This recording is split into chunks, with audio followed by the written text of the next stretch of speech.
Johannesburg yang berada di negara Afrika Selatan dikenal dengan sebutan Jozi atau Egoli dalam bahasa Zulu yang berarti kota emas.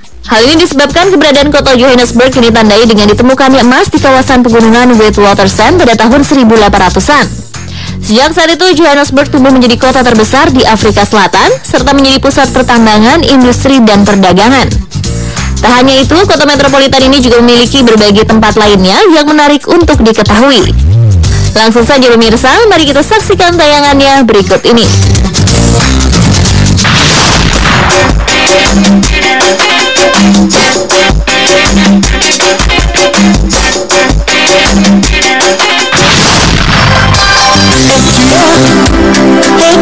Selain Cape Town yang menjadi ibu kota Afrika Selatan, kota Johannesburg juga merupakan salah satu kota terpenting di Afrika Selatan. Selain saat ini menjadi kota penggerak perekonomian dengan berdirinya perusahaan-perusahaan besar baik lokal maupun perusahaan asing yang berinvestasi, Johannesburg merupakan kota yang syarat sejarah pada masa silamnya.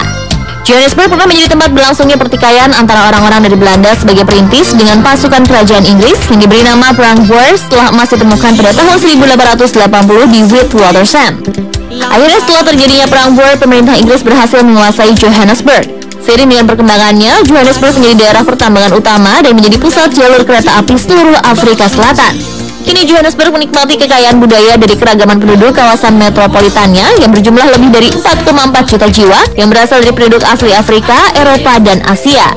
Dan pemirsa, pada episode Spotlight Globe kali ini, Spotlight akan membahas lebih jauh mengenai beberapa hal menarik dari kota Johannesburg. Mau tahu apa saja yang ada di kota terbesar di Afrika Selatan berdasarkan populasinya tersebut? Berikut tayangannya.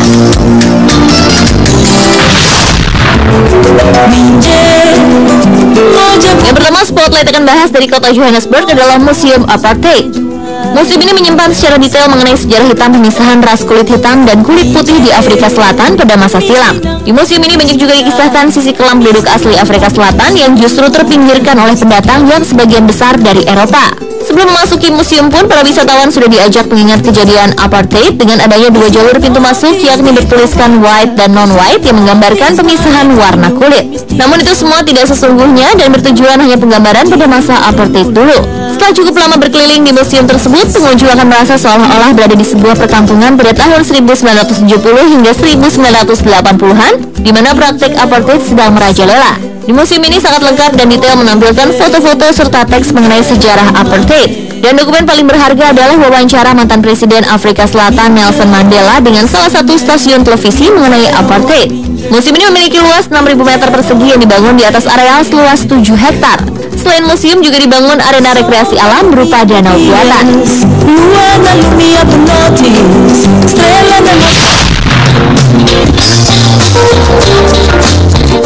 Jika mendatangi Museum Apartheid, bisa mengetahui lebih jauh mengenai kejadian kelam diskriminasi terhadap orang-orang berkulit hitam di masa lalu. Maka dengan mendatangi kawasan wisata Gold Reef City Theme Park, para pengunjung akan disuguhi sejarah lainnya yang ada di kota Johannesburg. Di tempat ini, pengunjung akan mengenal sejarah tambang emas tertua di Afrika Selatan. Gold Reef City Theme Park dibuat dengan konsep demam emas yang terjadi di Johannesburg mulai tahun 1880. Ketika para pengunjung datang, mereka akan disambut para staf di taman ini yang mengenakan kostum penambang emas di tahun 1880-an. Bahkan bangunan yang ada di taman ini juga dirancang secara khusus untuk menyerupai bangunan di periode yang sama. Di taman hiburan bertema ini terdapat sebuah museum yang didedikasikan untuk sejarah tambang emas. Pengunjung akan mengetahui bagaimana penambangan emas saat itu yang dilakukan secara tradisional.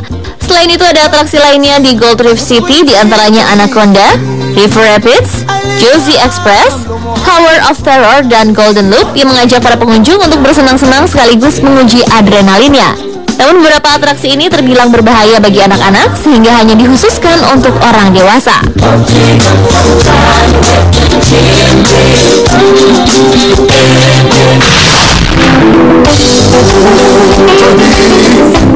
Seperti halnya di negara Afrika lainnya, Afrika Selatan juga memiliki penangkaran khusus hewan-hewan liar dan langka.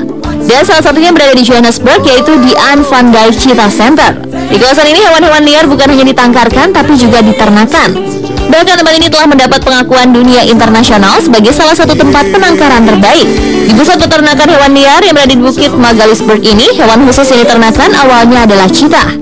Namun sekarang selain cheetah, ada hewan-hewan yang diternakan juga seperti hina coklat, anjing liar Afrika, burung Cape Griffon atau burung pemakan bangkai endemik Afrika, kijang asli Afrika yaitu Duiker dansuni, dan kelinci riverine.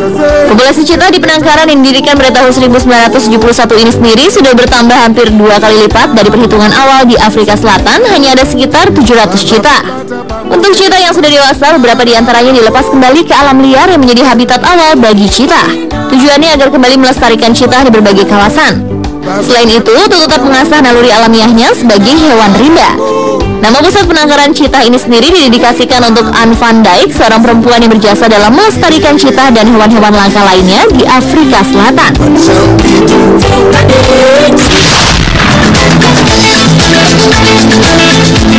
Karena terkenal sebagai kota emas, kurang lengkap rasanya ketika berada di Johannesburg tidak mendatangi tambang emas. Salah satu tambang emas yang bisa didatangi berada di sebelah barat Johannesburg di kawasan Westwich yang bernama Tautona Mine atau tambang emas Tautona. Tambang emas ini dikelola sebuah perusahaan bernama Anglo Gold Ashanti dan merupakan tambang emas bawah tanah terdalam di dunia dengan kedalaman 3,9 km. Di tambang emas Tautona ini ada dua lokasi penting sebagai penghasil emas, yaitu Mponing dan Savuka. Dari dua lokasi ini yang terbaru adalah Mponing yang mulai beroperasi pada 1981, di mana penggalian pertama selesai pada tahun 1986 dan mulai bisa menghasilkan emas pada tahun 1993. Walaupun lokasi ini dikelola oleh perusahaan swasta yang bekerja sama dengan pemerintah, namun masyarakat umum bisa melihat lokasi penambangan ini. Namun kegiatan penambangan di kawasan Tautona sedang diteliti ulang karena tingkat kedalaman penambangan yang tidak terjangkau sinar matahari dikhawatirkan bisa membahayakan pekerja. Untuk itu, tim peneliti tengah melakukan kajian apakah kadar tanah dan air di kawasan tersebut berbahaya atau tidak.